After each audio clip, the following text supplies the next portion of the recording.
Hello बच्चों, good morning. आज फिर से हम नए जोश के साथ में, नए एनर्जी के साथ में, नए वीडियो के साथ में आ गए हैं। और आज का जो वीडियो है वो कौन सा है? तो लेक्चर नंबर ये एक्चुअली 7 है।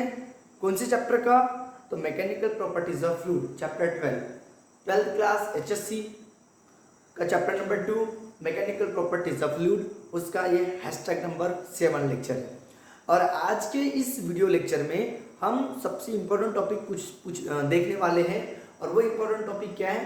तो expression for rise of liquid inside a capillary tube. जब कैपिलरी ट्यूब को हम उस लिक्विड में डिप करते हैं जो उसको वेट करता है, तो उसमें वो लिक्विड क्या होता है? राइज होता है।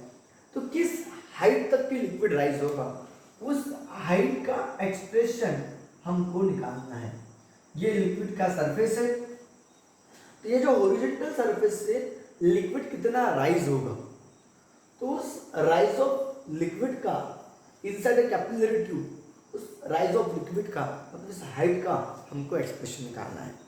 और उस हाइट का एक्सप्रेशन क्या होता है? याद रखो, 2t cos थीटा अपॉन में रो rg। ये एक्सप्रेशन हमको निकालना है। टी यानी क्या है? तो surface tension of liquid. Theta यानी क्या है? तो एंगल ऑफ कांटेक्ट है। रो यानी क्या है? Density of liquid. आर यानी क्या है? इस रेडियस इस कैपिलरी ट्यूब की। ये जो कैपिलरी ट्यूब है, ये जो सिलेंड्रिकल होती है एक्चुअली, तो ये इसकी क्या है? रेडियस है, रेडियस है इसकी। ठीक है। जी यानी क्या? Acceleration due to gravity. तो ये एक्सप्रेशन हमको आज निकालना है।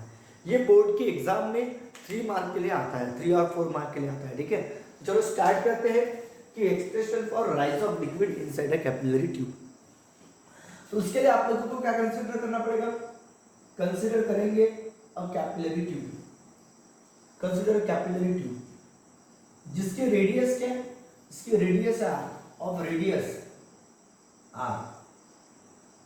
जिसकी रेडियस क्या है? आर है। कंसीडर कैपिलरी ट्यूब जिसकी रेडियस क्या है? आर। इसको डिप कर दिए, dip inside liquid, inside liquid, उसको लिक्विड के अंदर डिप कर दिए, जो उसको क्या करेगा? वेट करेगा। विच वेट्स द क्या? कैपिलरी। वेट द क्या? कैपिलरी। जो कैपिलरी को क्या करेगा? वेट करेगा। तो देन लिक्विड क्या होगा? Then liquid rises inside a capillary at a height h पे। कितने हाइट तक? Up to height h, up to height कहाँ तक? h तक। हाँ भैया, कि कंसिडर किए कैपिलरी ट्यूब, उस जिसकी रेडियस क्या है? r, उसको क्या किए? डिप किए इनसाइड क्या? लिक्विड। ठीक है, जो इसको कैपिलरी को वेट करता है। Then liquid rises inside the capillary up to height h। Height h तक लिक्विड क्या होगा? राइज होगा। चलो ठीक है। अब बताओ, लेट लिख देते कि क्या है? लेट आर यानी कि आर तो हो गया, लिखिए आर भी हो गया, एच भी हो गया। रो क्या है? Density of liquid. Density of क्या? Liquid. Density of liquid. Rho क्या है? Density of liquid. ओके। और थीटा क्या होगा? एंगल ऑफ कांटेक्ट होगा। Angle of contact. अब एंगल ऑफ कांटेक्ट कहाँ बनता है? आपको पता है कि ये जो सरफेस है, इसको हम क्या ड्रॉ करेंगे? टेंजेंट ड्रॉ करेंगे। ठीक है, दिख रहा है? ये फ्री सरफेस को अपन क्या ड्रॉ करेंगे? टेंजेंट। ठीक है, यहाँ पे क्या बनेगा? एंगल ऑफ कांटेक्ट बनेगा।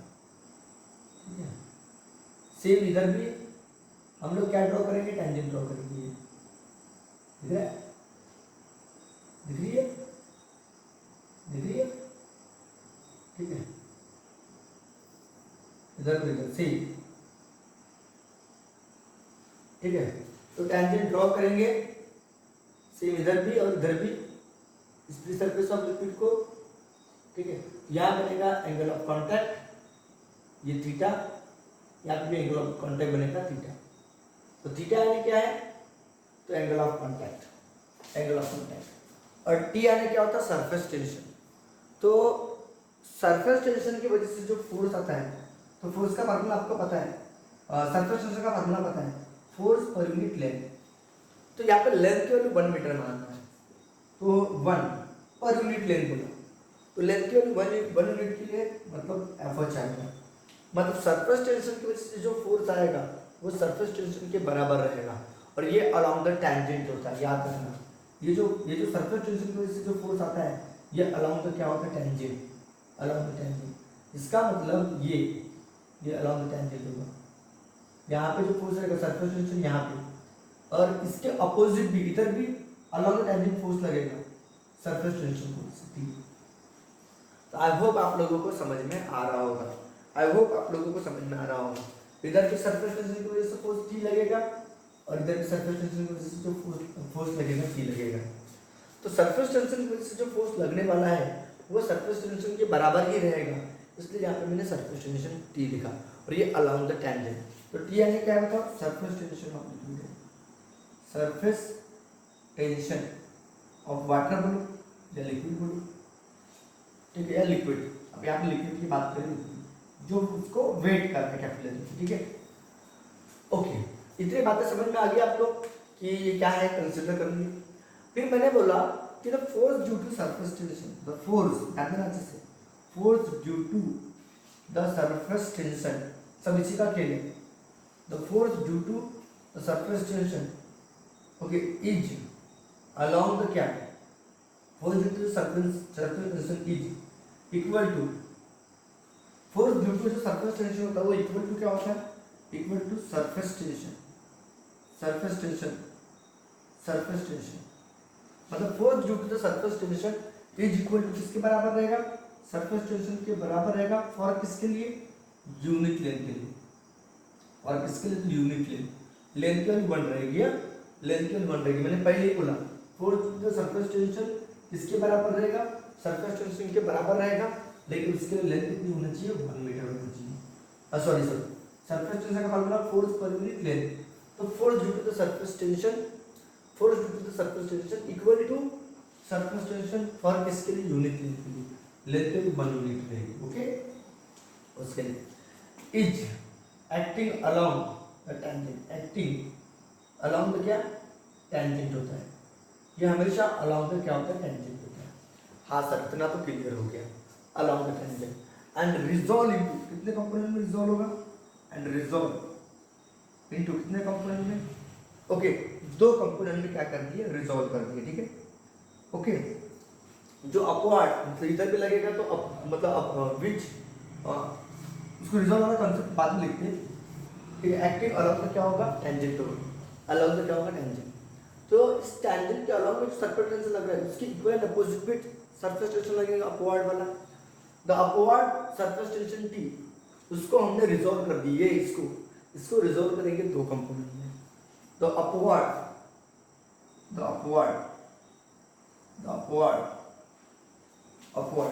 Tension T along the tangent, along the क्या बोला मैंने, टेंजेंट, रिजॉल्व, इसको हम रिजॉल्व कर दिए, रिजॉल्व इनटू कितने कंपोनेंट में, तो 2 कंपोनेंट में, 2 कंपोनेंट रिजॉल्व करेंगे भैया, ठीक है। अब बताओ, एक होगा वर्टिकल कंपोनेंट, एक होगा हॉरिजॉन्टल कंपोनेंट।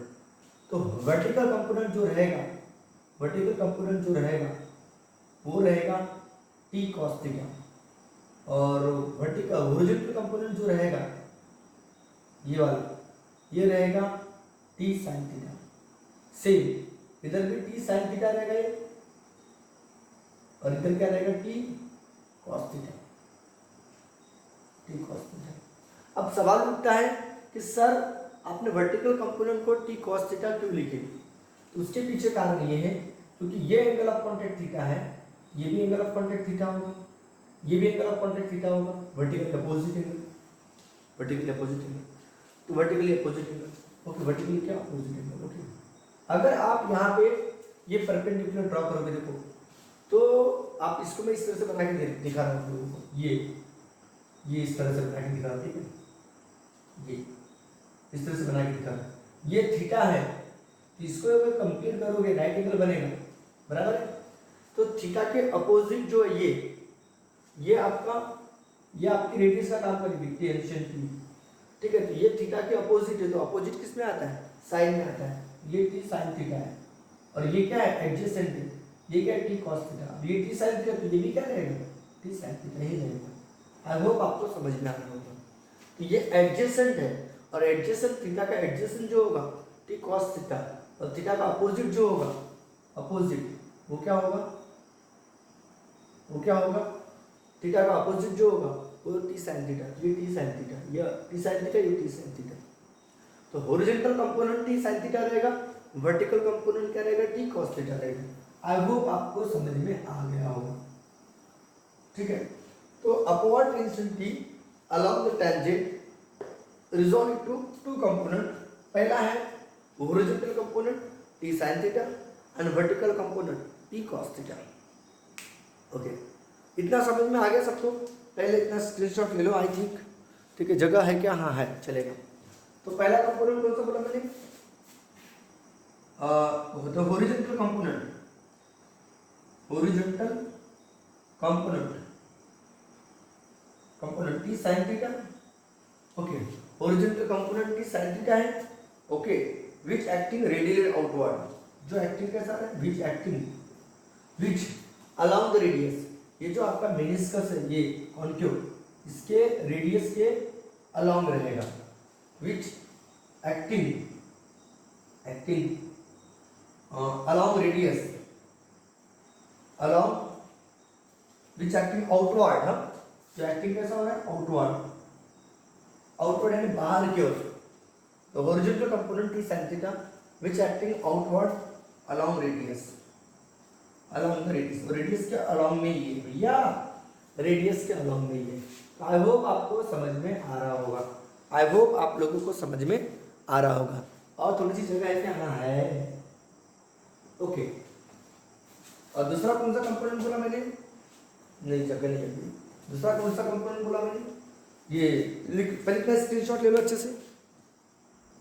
पहले इतनी बातें समझ में आ गई कि हमने कैपिलरी कंसीडर की है, जिसकी रेडियस आर थी, जिसको डीप कर दिए लिक्विड के अंदर, जो लिक्विड इस कैपिलरी ट्यूब को वेट करेगा, तो लिक्विड राइज होगा inside the capillary up to height H.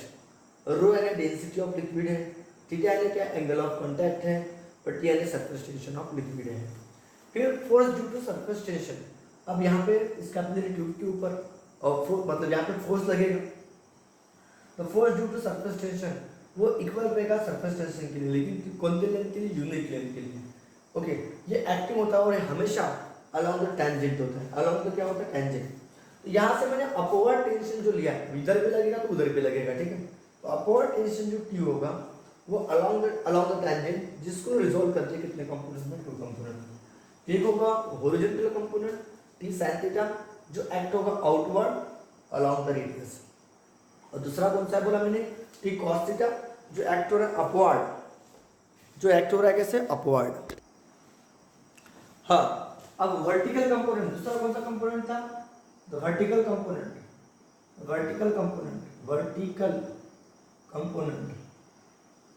T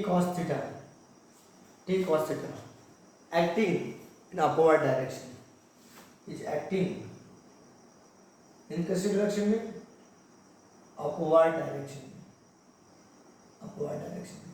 ठीक है। अब मैं बात करो पूरे एंटायर सर्कमफ्रेंस की बात करूंगा, तो पूरे एंटायर सर्कमफ्रेंस के लिए दिख रहा है, एंटायर सर्कमफ्रेंस के लिए, फॉर एंटायर पूरे, या फिर आल या एंटायर लिखो, एंटायर सर्कमफ्रेंस के लिए, पूरे सर्कमफ्रेंस के लिए, फॉर एंटायर सर्कमफ्रेंस के लिए बोले तो 2 पाई आर के लिए, जैसे सर्कमफ्रेंस होता है पूरा 2 पाई आर होता है। तो टी साइन थीटा जो होता है वो कैंसिल इच अदर, देखो टी साइन थीटा जो हॉरिजॉन्टल कंपोनेंट पर है, the horizontal component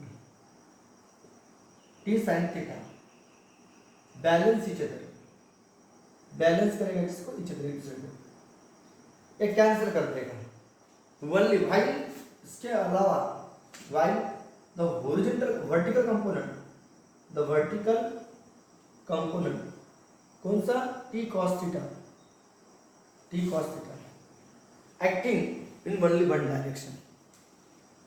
okay, the vertical component T cos theta, ठीक है, acting only in upward direction, upward direction, upward direction.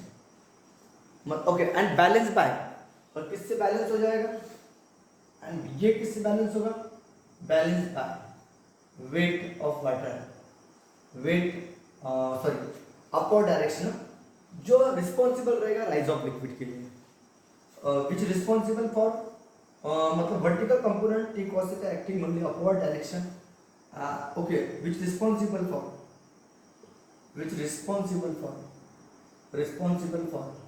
Rise of liquid, rise of क्या, liquid के rise के responsible रहेगा. And balance by weight of liquid, weight of क्या, मतलब जितना liquid का राइज हुआ है, जितना लिक्विड राइज हुआ है उस लिक्विड के वेट से बैलेंस हो जाता है. मतलब टी कॉस थीटा जो पूरे सरकमफ्रेंस में लग रहा है वो वेट ऑफ लिक्विड से क्या हो जाता है, वेट ऑफ लिक्विड राइजेस उसके बराबर हो जाता है. क्लियर हो गया, हाँ सर ये बिल्कुल क्लियर हो गया. तो बताओ टी कॉस थीटा इंटू में 2 पाई आर जैसा का वैसा, वेट बोले तो एम जी, वेट बोले तो क्या होता है एम जी. अब मुझे हाइट लाना है, तो हाइट किस में होगा, तो वैल्यूम का फॉर्मूला याद होगा, वैल्यूम पाई आर का स्क्वायर, ये पाई आर का स्क्वायर पूरे हाइट तक होता है. तो ये जो टी कॉस थीटा लग रहा है ना बेटा, ये पूरे इसमें लग रहा है, यहाँ लग रहा है, यहाँ लग रहा है, यहाँ लग रहा है, इधर भी लग रहा है, हर जगह ये टी कॉस थीटा लग रहा है. तो पूरे सरकमफ्रेंस पर लग रहा है, ठीक. ओके, टी कॉस थीटा 2 पाई हर जगह लग रहा है, ठीक है. ओके, अब मुझे लाना क्या, हाइट लाना है. वैल्यूम का फॉर्मूला पाई आर का स्क्वायर पूरे हाइट तक होता है. देखिए वैल्यूम किसमें होता है, डेंसिटी में. तो डेंसिटी का फॉर्मूला मास अपन वैल्यूम, इस मास को गायब करेंगे, ठीक है. तो टी कॉस थीटा जैसा का वैसा इनटू में 2 पाई आर भी जैसा का वैसा, मास अन्य होता है डेंसिटी इनटू वैल्यूम. बाजू में लिख लेता हूँ, डेंसिटी का फॉर्मूला मास अपॉन वैल्यूम, तो मास की जगह डेंसिटी इनटू वैल्यूम आएगा, ठीक है. और डेंसिटी इनटू वैल्यूम, और वैल्यूम का फॉर्मूला क्या होता है, आर का स्क्वायर पूरे हाइट तक. डायरेक्ट लिखूं, डेंसिटी इनटू वैल्यूम, वैल्यूम का फॉर्मूला आर का स्क्वायर पूरे हाइट तक हो गया.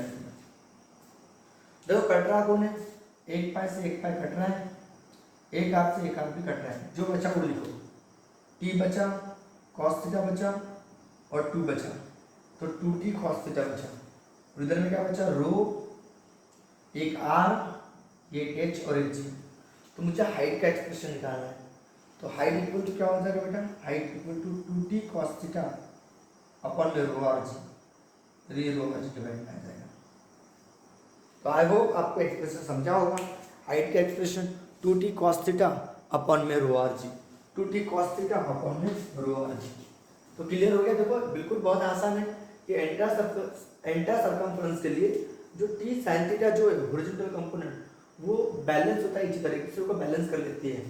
तो while vertical component T cos theta acting upward direction जो रिस्पॉन्सिबल होता है rise of liquid and balance by weight of liquid. तो टी कॉस थीटा पूरे सरकमफ्रेंस में लगने वाला है, वो वेट ऑफ लिक्विड राइजेस उसके बराबर हो जाता है. तो T cos theta into pi R, ये एम जी, मास का formula density into volume, volume का फॉर्मूला पाई आर का स्क्वायर इस हाइट तक के, ठीक है. ये हॉरिजॉन्टल लेवल से जो हाइट तक के रहेगा पाई आर का स्क्वायर पूरे एस तक के, पाई से पाई कट गया, एक आर से एक आर कट गया, इधर रो आर जी, इधर 2t cos theta, rho R जी डिवाइड में आ गया. इसका मतलब rise of liquid is directly proportional to surface tension, ठीक है, directly proportional to cos theta, inversely proportional to density of liquid. अगर लिक्विड की डेंसिटी ज़्यादा होगी, तो लिक्विड ज़्यादा राइज नहीं होगा. अगर रेडियस बढ़ जाएगी, इसकी रेडियस, इसका डायमीटर बढ़ जाएगा, तो लिक्विड ज़्यादा राइज नहीं होगा, कम हाइट पे लिक्विड राइज होगा. ग्रेविटी बढ़ेगी, नीचे ही खींचेगा, लिक्विड ज़्यादा राइज नहीं होगा. तो इनको इनवर्सली प्रोपोर्शनल होता है. This is required expression for required expression for, किसके लिए, expression for rise of liquid inside a capillary, inside a capillary tube. Okay, जो किस किस पे डिपेंड है, सरफेस टेंशन के ऊपर, density of liquid, radius of capillary tube and acceleration due to gravity के ऊपर डिपेंड है। तो आई होप आपको समझ में आ गया होगा। तो आपको क्या क्या करना था, एक कैपिलरी ट्यूब लेना था, उस कैपिलरी ट्यूब को जिसकी रेडियस आर है डिप करना था ऐसे लिक्विड में जो उसको वेट करे। वहाँ पे लिक्विड क्या होगा, राइज होगा एक पर्टिकुलर हाइट तक के। तो उस हाइट का एक्सप्रेशन निकालना था। रो यानी क्या थी, डेंसिटी ऑफ लिक्विड थी, टी यानी क्या था, सरफेस टेंशन, थीटा यानी एंगल ऑफ कॉन्टैक्ट। तो सरफेस टेंशन की वजह से जो फोर्स आता है वो इक्वल होता है सरफेस टेंशन के लिए, लेकिन यूनिट लेंथ के लिए, और वो अलाउंड क्या होता है, टेंजेंटी होता है। ठीक है, तो जो अपवर्ड में जो सरफेस टेंशन था उसको हमने दो कंपोनेंट में रिजोल्व कर दिए। Horizontal component T sine theta जो बैलेंस कर लेता है, और vertical component T cos theta जो एक्टिंग होता है अपवर्ड डायरेक्शन में, और वही रिस्पॉन्सिबल होता है लिक्विड राइज करने के लिए, लिक्विड को राइज करने के लिए।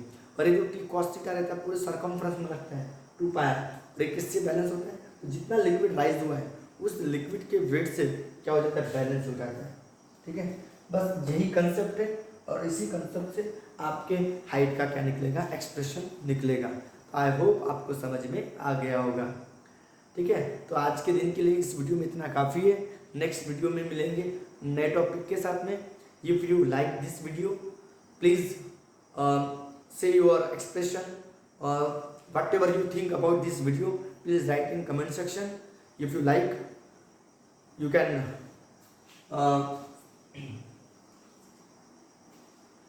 you all this maintain in comment section. ठीक है, also press on a bell icon to get notification of upcoming video. Okay, also subscribe the channel. Okay, bye bye, take care.